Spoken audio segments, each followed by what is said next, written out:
Welcome to the Teaching Autism and Special Education Community Podcast. Hi, I'm Nikki, a passionate special educator, autism advocate, resource creator with over a decade of experience, and you may know me as the face behind Teaching Autism. This podcast is your go-to place for practical tips, hands-on strategies, and inspiring and funny stories to support special educators all around the world, whether it's building independence, creating engaging lessons, or finding that elusive work-life balance. I'm here to help you thrive inside and outside of the classroom. Let's dive into today's episode and make a difference together. Hey teacher friends, and welcome back to the Teaching Autism and Special Education podcast. Before we jump in, I just wanted to say a huge thank you to everyone who's emailed me this week. I have had so many messages from teachers who said that they finally found my free resource library after a pin kind of went viral this week on Pinterest, and were absolutely shocked at how much is inside. I guess I don't talk about this enough because I've had people writing in with things like, Nikki, how did I not know you had almost 200 free resources just sitting there? So if you're listening and thinking, wait, what free library? Don't worry, I'll leave a link in the show notes where you can join for free, totally free. You'll get access to hundreds of ready-to-use resources for your classroom. Think adapted books, visuals, task boxes, crafts, data sheets, all the good stuff. Anyway, on to today's topic, and it's one that fits beautifully into the neuro-affirming mindset that we love to talk about here. We're diving into echolalia, what it is, why it happens, how we can respond to it respectfully and supportively, because echolalia is not something to fix, it is communication. And once we understand it, we can use it as a bridge to real connection. So echolalia simply means repeating words or phrases that someone else has said. It can sound like a student echoing you. So time to pack up, time to pack up. Or it might be a line from a show, a YouTube video, a favorite song, a book. It might happen right after hearing it, or hours, days, even weeks later.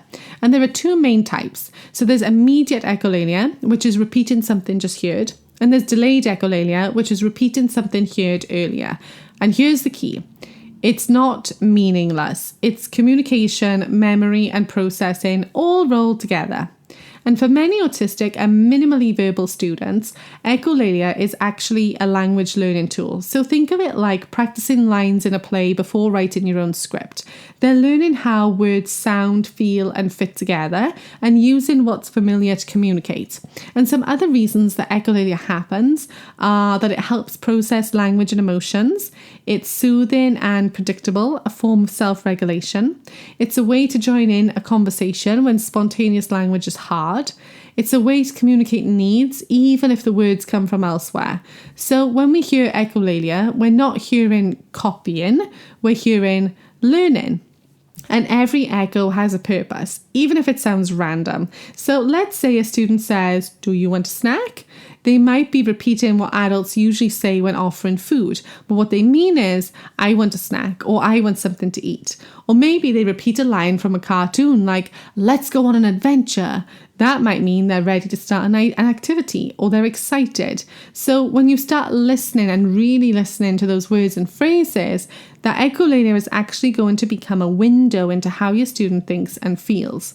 Now, it's important to respond in a neuro-affirming way. So I'm going to start with what not to do. Don't say use your own words. Don't ignore it, and don't assume it's meaningless. Instead, I want you to acknowledge it. I heard you say, "Let's go on an adventure." Sounds like you're excited. Model meaning. If they echo, "Do you want a snack?" Say, "I want snack. Let's get one." Join the play. Echo back occasionally, keeping it joyful and validating, and match their energy. Calm when they're calm, playful when they're excited. By responding respectfully, you're going to teach language through connection instead of correction. Echolalia can actually become a powerful stepping stone for language development if we treat it that way. So here's how you can build on it. First of all, recast and expand. So when a student repeats a phrase, you can model the next step. If your student says, "Time to pack up," you can say, "Yes, time to pack up and go home." You're showing them how to grow their script without pressure. Then you're going to interpret intention. Ask yourself, what might they be trying to tell me? Then respond to the meaning, not the exact words. Then build visual and contextual supports. Pair familiar scripts with visuals. If they always say "all aboard" from Thomas the Tank Engine, use that phrase to start transitions or circle time. And finally, teach alternatives gently. You can offer a simple phrase or AAC button that expresses the same message. Do you want a snack? I want snack button. Over time, they'll start pairing the two, not because you forced it, but because you modeled it. Now, many students will actually script when they're overwhelmed, tired, or excited, and it's their way of self-soothing, kind of like humming, rocking, or pacing. And in those moments, don't interrupt. Don't demand eye contact or verbal responses. Just let the scripting happen. If it's loud or disruptive, gently redirect without shaming. Let's use our quiet voice. You can go the calm corner if you need space. Scripting isn't a behavior that we need to fix. It's a coping tool to respect. And AAC can actually help to bridge scripted language and spontaneous expression. If a student repeats a line often, like "want cookie," create a symbol on their device for cookie and snack time. When they script, you can point to the AAC and model the clearer version. "I want a cookie." You're connecting their favorite script to new vocabulary. You can even make visuals inspired by their scripts. So movie characters, favorite shows, familiar lines, and use those as starting points for conversation. It is amazing how quickly you'll see engagement skyrocket when communication feels safe and personal. You can use Echolalia to build connection too, rather than shut it down. So if a student says a favorite line, you can reply playfully. So if they say "to infinity and beyond," you can say, "Wow, are we going on a space adventure?" You're entering their world and not pulling them out of it. And that's where trust forms, in the moments where you say, "I see you, I hear you, I get it." And that trust there is the foundation for communication growth. Because families often worry when they hear constant repetition. They think it's meaningless or a delay. So what you can do is reassure them that echolalia is actually a normal and healthy part of language development for many neurodivergent children. So what you can do then is share examples of how you respond and encourage them to model meaning at home too. So when home and school are then going to treat scripting as communication, your students are going to start to flourish because it's no longer being seen as this negative behavior. All right, now I thought I'd give you some classroom strategies that can help make a big difference. First of all, include visuals of common scripts and connect them to activities. Use student interests, so their favorite shows, songs, and characters to model new phrases. Keep routines consistent so familiar scripts stay relevant.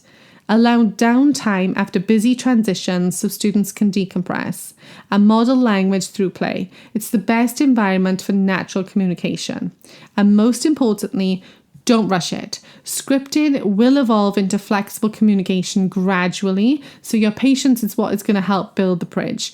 And progress might look like things like shorter scripts, more context appropriate use, combining two scripts, adding one new word, and even using AAC alongside scripting as well.